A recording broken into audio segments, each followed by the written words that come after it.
Eastern Cape Department of Health has launched the very first ever public IVF clinic at the Nelson Mandela Academic Hospital. And this historic milestone has been termed as the opportunity to expand access to assisted reproductive health care for couples and individuals alike who previously had very limited or even no access at all to these services in the public health sector. Well, to take this discussion further, we're very pleased to be joined by Dr Vulikhaya Mpumlwana, who's a gynecologist and IVF specialist in reproductive medicine at the Nelson Mandela Academic Hospital. Welcome, Dr Mpumlwana. It's such a pleasure. You come bearing great news today. Thanks so much. So tell us all about this milestone of an initiative. How will it change the lives of those in need who have long been excluded from such services, especially looking at how costly these procedures are to obtain? Thank you very much, Alicia, and good afternoon to all the listeners. Firstly, I'm very grateful to the Department of Health, Eastern Cape, for such a service provision. And firstly, there is a underestimation of the problem of infertility, which is inability to conceive or involuntary childlessness. And its consequences are actually very terrible and devastating to most of the couples. But unfortunately, sometimes we just gloss over it because it's not affecting you, probably just affecting someone else you know, and it's not necessarily you. Then it becomes an issue of, okay, it's just one of the statistics.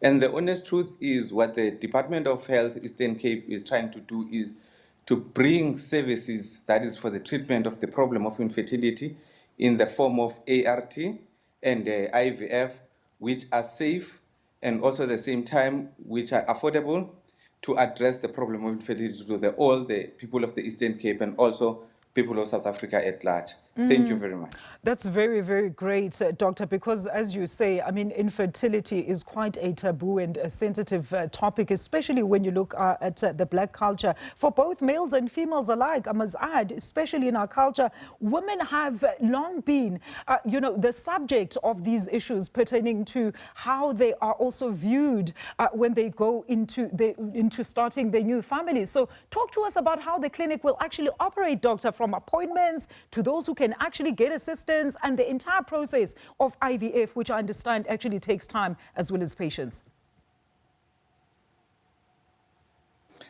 Thank you for that, Alicia.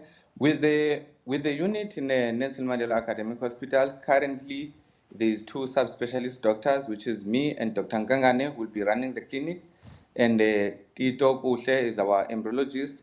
So firstly, the patients will be booked via our gyne outpatient department, and the booking will be through a referral system, which is either coming from our peripheral hospital or even any other hospital that wants to refer a patient.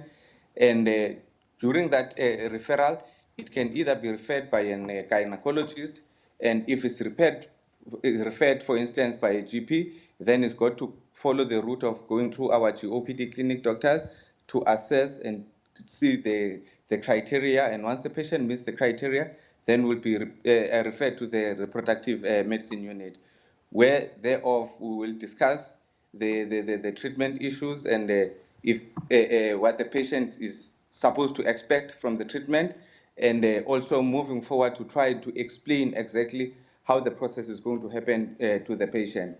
Then immediately we are fine with that, and also importantly, we will discuss the cost implications of everything. Because even in the case of Nelson Mandela, yes, of course, it is a low-cost IVF system, which is more also borrowed from Tygerberg Hospital, where I trained from in Stellenbosch. So we want to make it more affordable to the patients. So we have to discuss the financial part of it to the patients.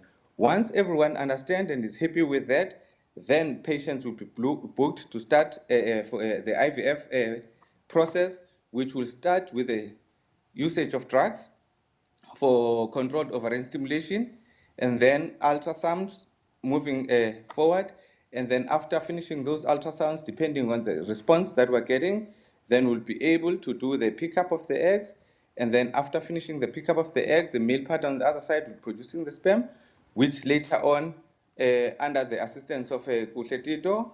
Then you will do the fertilization and movement and management, monitoring of those embryos.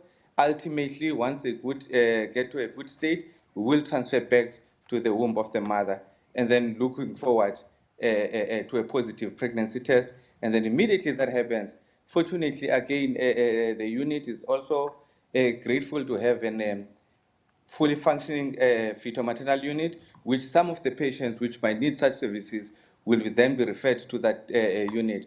And then after that, they will be referred over to the gynaes in the GOPD for further management of their pregnancy. If not, they'll be able to go back to their referring hospitals. Thank you very much. A very quick one, doctor, before I let you go. How many patients will the clinic be able to assist or hold at a single moment, so to speak? We probably, for now, because we're just starting, probably looking between your 10 and 20, which is around about a month. And I'm pretty sure with time, we are definitely going to try and improve, because remember, there's so many other things that are needed when once the work starts to be, the burden of work starts to increase. There's a lot of other things that need to be procured, and immediately all those things are secured, then we'll be able to see more patients.